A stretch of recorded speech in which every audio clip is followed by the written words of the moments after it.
Welcome to California's Courts by the Foundation for Democracy and Justice. This program explores the role of the California judiciary with a focus on three learning objectives: the judiciary's role in a government with powers divided between three branches, the importance of an independent judiciary, and an understanding of California's court system. But before we can get to all of that, we need to start at the beginning of the United States. In the beginning, there were states. They started as English colonies, and when the original 13 colonies broke from England and declared their independence, each new state wrote its own constitution to create a new government. At first, the new states allied together under the Articles of Confederation, which was an agreement among the states to form a union beginning in 1777. But problems arose because the Articles created a weak and ineffective central government.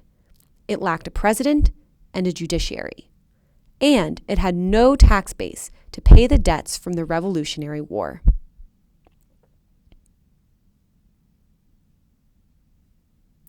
So in 1787, leaders from these states, like James Madison and Alexander Hamilton, met in Philadelphia to draft a new agreement of union.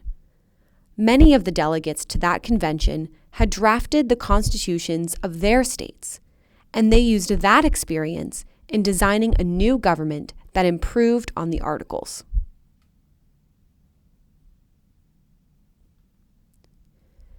The U.S. Constitution created a federal system to join the several states and establish a new relationship going forward. Under this system, states gave up some of their power to the federal government and retained some of their original sovereignty. To this day, states continue to hold broad self-governing powers under their constitutions.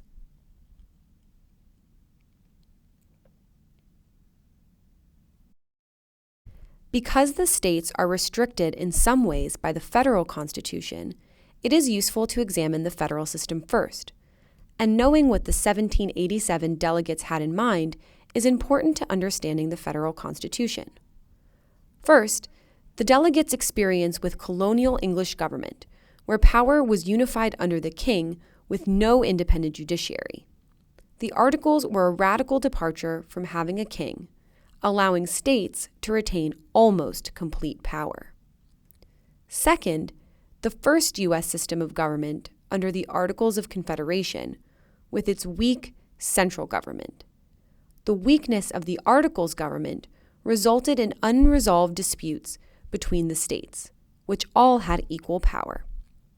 The solutions to those problems were two innovative contributions to government: separation of powers and federalism, which we now explore.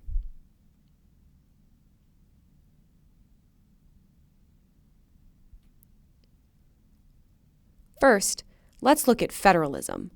Recall that the founders created the United States Constitution after the Articles of Confederation and after writing early state constitutions. The problem with the Articles was that its design left too much power with the states. The result? The federal government was too weak to operate effectively. The U.S. Constitution changed this relationship, shifting more power to the federal government. But it did not transfer all of the power. The states retained substantial power and independence.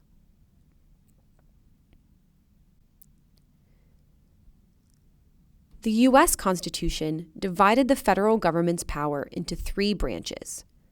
The idea to divide the government into three branches came from a French political thinker named Montesquieu.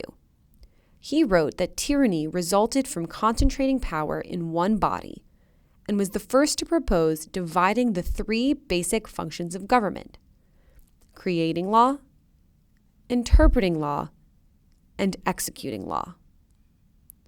The Federalist Papers, written by Madison and others, took that idea and used it to describe the problems with having too much political power in one branch. James Madison argued for a system used in the state constitutions: checks and balances.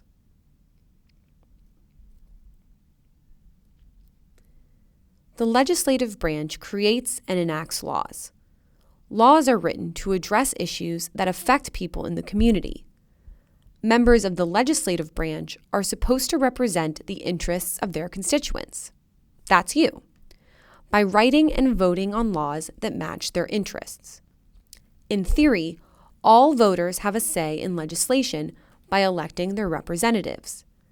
If representatives do not vote on legislation in a way that represents their constituents' interests, the citizens can hold them accountable by voting them out of office. One of the unique features of the executive branch is the power to appoint judges. In the federal system, the President of the United States appoints judges.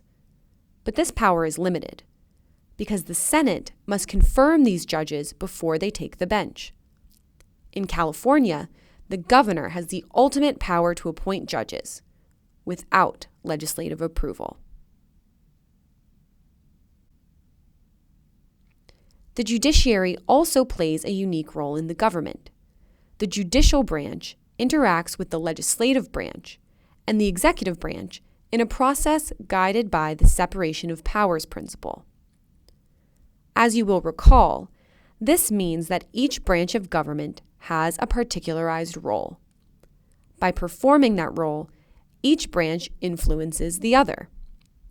For example, the legislature has the power to create laws. The executive has the power to apply the laws. When there is a conflict over how to enforce the law, it is the judiciary's job to decide what the law means. The legislature creates laws knowing that it's the executive branch and the judicial branch have their special roles. The legislature knows that the executive branch has the power to apply and enforce the law. It also knows that the judiciary has the ultimate authority to interpret the law. The legislature keeps those roles in mind when they make laws. Once the judiciary has decided what a law means, it is the executive's job to enforce that ruling. If the legislature is unhappy with the actions of the other two branches, the legislature can rewrite the law.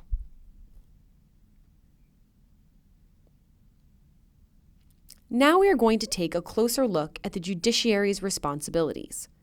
The responsibilities of the judiciary are divided between judges and juries. Judges decide questions of law.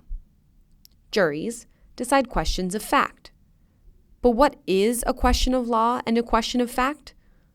Let's look at an example. Binky was driving through a traffic light when he hit another car. Binky got a ticket for running a red light.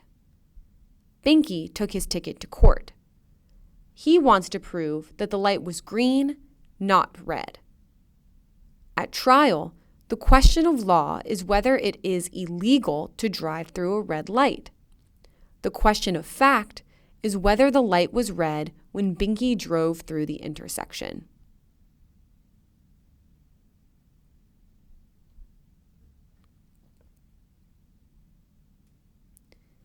Now let's take a closer look at judges' role in the judiciary. Judges have the special role of deciding questions of law. But how do they decide? When making these decisions, judges are guided by a set of goals: finality, fairness, accuracy, due process, and access to justice. Sometimes these goals are in conflict. For instance, finality would require that once a judge decides the outcome of a case, that decision is final. But if there is a mistake, accuracy would suggest correcting that error and changing that final decision. Judges must decide what goals they are trying to achieve when deciding questions of law in each case. Now that we have gone over the judiciary's role in a divided government and the importance of an independent judiciary, let's explore the California judiciary. The California government includes the judiciary, the executive branch, headed by the governor, and the legislative branch, made up of the Assembly and the Senate.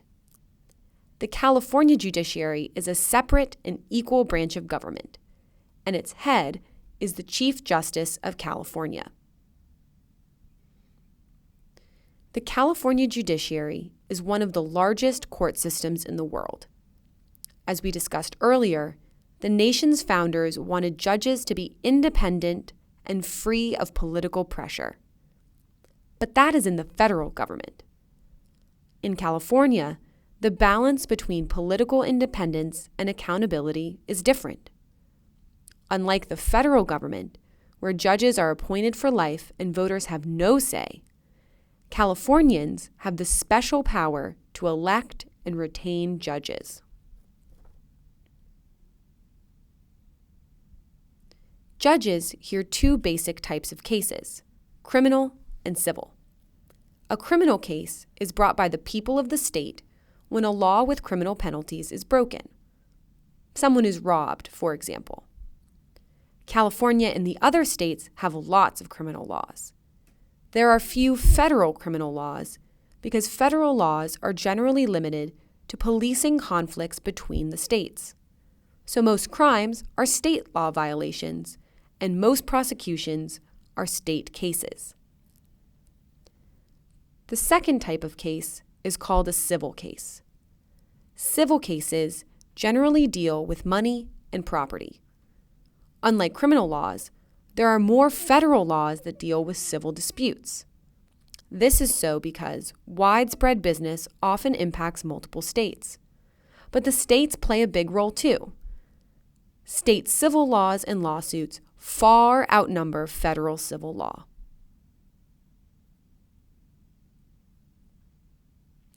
Just like there are two types of cases, there are two types of courts, trial and appellate.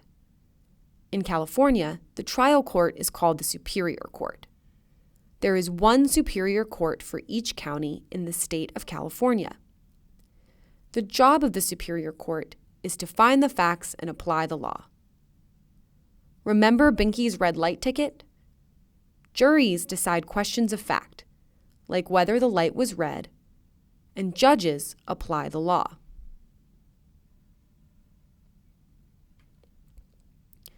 The appellate courts decide questions of law and review decisions made by the trial court. In California, the appellate court is the Court of Appeal. The Court of Appeal sits in 6 different locations across the state. This court does not retry cases, and in appellate courts, there is no jury. All of the facts have already been decided by the Superior Court jury. The appellate court must decide the case based on the facts from the trial court. Why is this? The appellate court's only role is to review legal issues for mistakes, not to give litigants another chance to prove their case.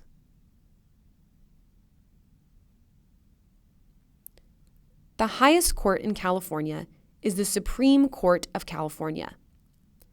This court has a Chief Justice and 6 associate justices.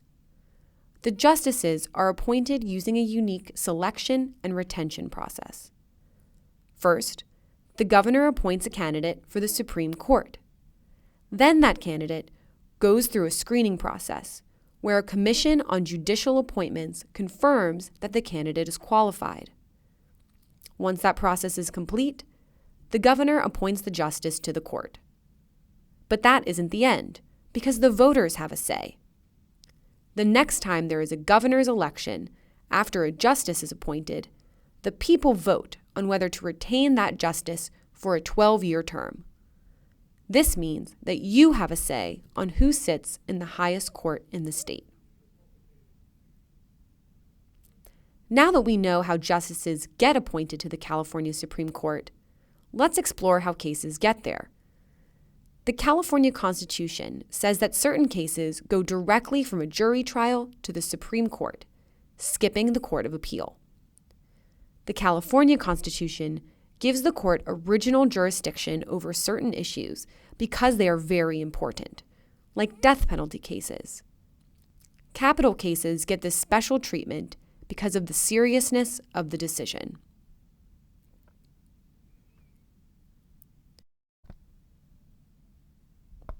There is one other way the Supreme Court can hear cases.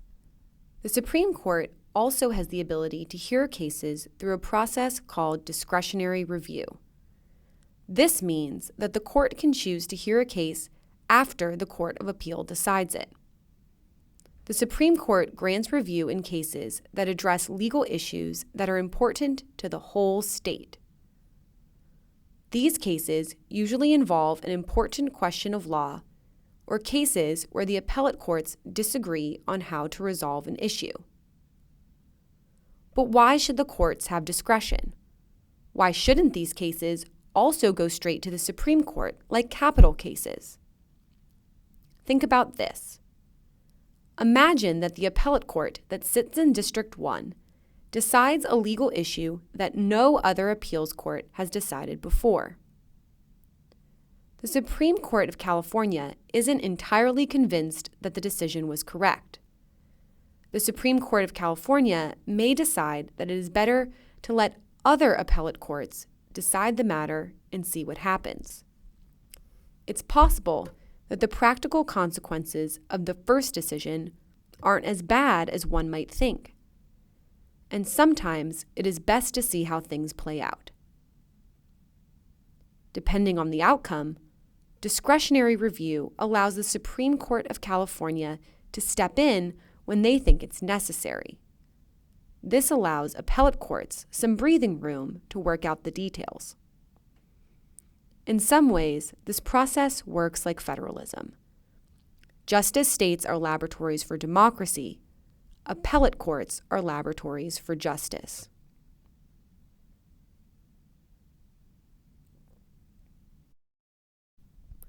The Supreme Court of California doesn't just hear important cases. The court has other responsibilities as well. The court has authority over rules of legal practice and procedure, and controls admission to practice and the discipline of attorneys in the state bar. The Chief Justice also has significant administrative responsibilities. You might think, what if the legislature or the governor has a legal question? Can they ask the judicial branch for a ruling? In some states, their courts can answer questions from other branches. Those answers are called advisory opinions because they are a court's advice on a point of law. Federal courts are not allowed to issue advisory opinions. In California, the state constitution is silent about whether the Supreme Court of California can answer questions. And as a rule, the court does not. We've come to the end of our look at the California judiciary. We've looked at the judiciary's role in a divided government, the importance of an independent judiciary, and the structure and function of California's judiciary. In this presentation, we've looked at how the California court system works for you. Judges and juries decide important issues that affect everyone, from Binky's traffic ticket to who can get married. You are part of this system. You can participate in the California judiciary by serving on juries, bringing lawsuits, and voting for judges. It's for you, the citizens of California, that the judicial system works to ensure equal justice under the law. Thanks for watching.